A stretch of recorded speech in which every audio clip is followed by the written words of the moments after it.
تم نے اب جنگ چھیڑی ہے نا، شروع تم نے کی ہے، ختم ہم کریں گے۔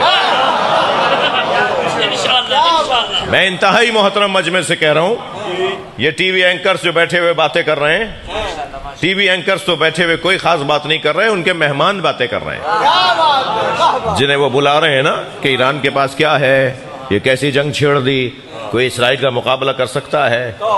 یہ سارے چیک بردار لوگ ہیں، یہ سارے تنخواہ ہولڈر لوگ ہیں، انہیں سب کو پیسے ملتا ہے جی، یہ وہ لوگ ہیں۔ کہہ رہے ہیں کیا کر لے گا ایران، ایران کے پاس کیا چیز ہے، ایران کے پاس اتنی طاقت کہاں ہے جو اسرائیل سے لڑے گا۔ آپ سے پہلے تو کچھ بول رہے تھے، اب کل سے تھوڑا سا ان کا لہجہ بھی جیسے وولٹیج کم ہوتا ہے نا، جیسے وولٹیج کم ہوتا ہے تو پنکھا بھی آہستہ ہونا شروع ہو جاتا ہے نا، وہ بلب بھی تھوڑا سا ڈوبنے لگتا ہے۔ اب ان کے لہجوں کے اندر وولٹیج کم ہونے لگا ہے، یہ تیسرا دن شروع ہو رہا ہے نا، وہ سوچ بھی نہیں سکتے تھے کہ ان کے عمارت کوئی گرائے گا، ان کے کئی مرکز گرا دیے گئے، وہ تو کوریج کر ہی نہیں رہے، وہ تو اپنے مردوں کو دکھاتے نہیں، ہم تو اپنے شہیدوں کو دکھاتے ہیں۔ وہ تو چھپا رہے ہیں اپنے جنازے جی، وہ تو چھپا رہے ہیں اپنی ناکامی، وہ تو کوریج نہیں کرنے دے رہے بڑے بڑے صحافیوں کو، اور ہم تو اپنے جنازوں کو دکھائیں گے۔ ہماری تو طاقت ہی ہمارا شہید ہے، ہم تو شان سے نماز جنازہ پڑھیں گے۔ تم اگر مسلمانوں کو سمجھ لیا ہوتا تم نے تو تم مسلمان نہ ہو جاتے جی، ہمیں سمجھنا تمہارے لیے مشکل ہے، ہمیں سمجھنے کے لیے تمہیں کربلا آنا پڑے گا۔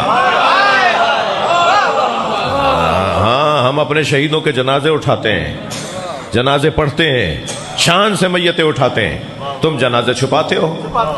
تو جو دکھایا جا رہا ہے وہ جنازے شیعوں کے ہیں، وہ ہیں مسلمانوں کے، وہ ہیں مثلا ایرانیوں کے، تو تم کہہ رہے ہو اتنا مار دیا اور تم اپنے جنازے چھپا رہے ہو، تو چھپ نہیں پاؤ گے۔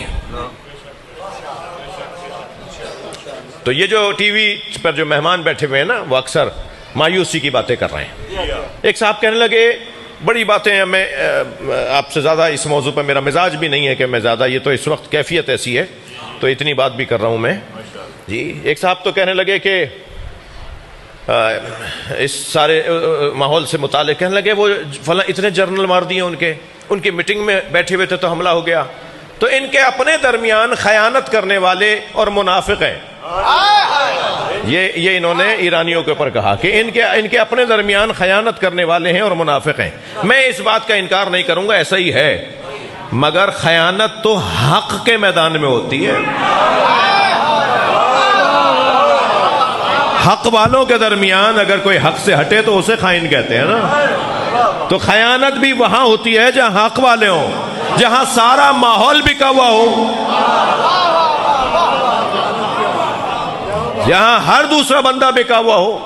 وہاں 2 آدمی بکے ہوئے تھے تو انہوں نے اتنا نقصان کر دیا، یہاں تو یہ سارے بکے ہوئے ہیں، تو یہاں تو کوئی گفتگو ہی نہیں ہونی۔ تم سے کیا بات ہونی ہے؟ خیانت کا لفظ تمہیں کیا پتا؟ سبحان اللہ، سبحان اللہ۔ منافقت تمہیں کیا پتا؟